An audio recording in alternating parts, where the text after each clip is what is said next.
मगर उस वक्त हमने ध्यान ही नहीं दिया।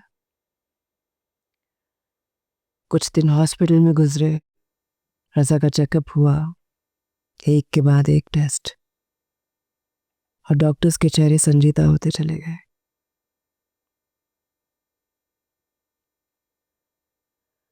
आपको पता है बुरे वक्त की सबसे अच्छी बात क्या होती है? वो अपनी आमद से पहले अपने आने का इशारा जरूर देता है।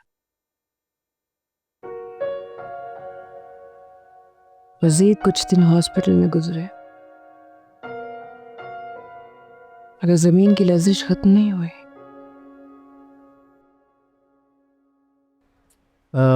डॉक्टर खावर से बात हुई थी, उनके साथ अपॉइंटमेंट है जी। सर आपका नाम?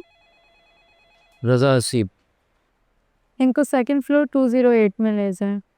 सर डॉक्टर कावर 7 बजे तक आएंगे, वो आके आपको फर्दर ऑन डिटेल्स बता देंगे।